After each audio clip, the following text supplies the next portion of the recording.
నల్గొండ జిల్లా కేంద్రంలోని రామగిరి గాంధీ విగ్రహం వద్ద డీసీసీ ఆధ్వర్యంలో శాంతియుత ధర్నా నల్ల రిబ్బన్లతో బైఠాయించి నిరసన వ్యక్తపరిచారు.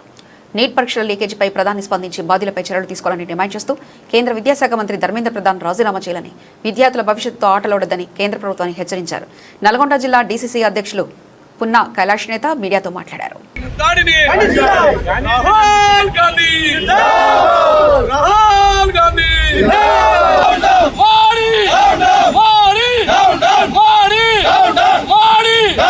రాజీనామా చేయాలి ధర్మేంద్ర ప్రధాన్ వెంటనే, మోడీ రాజీనామా చేయాలి వెంటనే.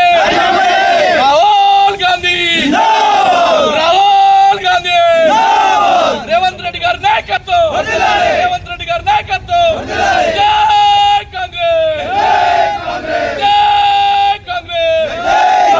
రేవంత్ రెడ్డి గారి నాయకత్వం, రాహుల్ గాంధీ గారి నాయకత్వం, రాహుల్ గాంధీ గారి నాయకత్వం. మోడీ రాహుల్ గాంధీ గారి నాయకత్వం, రాహుల్ గాంధీ గారి నాయకత్వం. ఖండించండి పాశవిక దాడులను, ఖండించండి పాశవిక దాడులను. జై కాంగ్రెస్, జై కాంగ్రెస్. రాహుల్ గాంధీ, రాహుల్ గాంధీ. మోడీ, మోడీ, మోడీ, మోడీ, మోడీ, మోడీ. రాజీనామా చేయాలి మోడీ వెంటనే, రాజీనామా చేయాలి మోడీ వెంటనే. కాంగ్రెస్ పార్టీ ప్రతిపక్ష నాయకునిగా ఇవాళ ఈ దేశంలో ఉండబడేటువంటి పేదల గొంతుకై, బడుగు బలహీన వర్గాలు, మైనార్టీలు, అట్టడుగు ఆదివాసుల యొక్క గొంతుకై, నిరుద్యోగుల యొక్క పక్షాన నిలబడుతూ యువతరానికి స్ఫూర్తినిస్తున్నటువంటి రాహుల్ గాంధీ గారిని నిన్న మరి ఏదైతే ధర్నా చేస్తూ ఉన్నటువంటి సందర్భం లోపల మోడీ గారు తన పోలీసులని, తన పారామిలిటరీ దళాలను ఉపయోగించి గాయపరిచినారు. దీన్ని దేశవ్యాప్తంగా మరి ఇవాళ మహాత్మా గాంధీ గారి ఆలోచనలతోటి స్ఫూర్తిని అందుకున్నటువంటి కాంగ్రెస్ పార్టీ ఇవాళ నల్ల రిబ్బన్తో శాంతియుత పద్ధతుల ప్రకారం ఇవాళ మేమందరం కూడా ధర్నా చేస్తూ ఉన్నాం.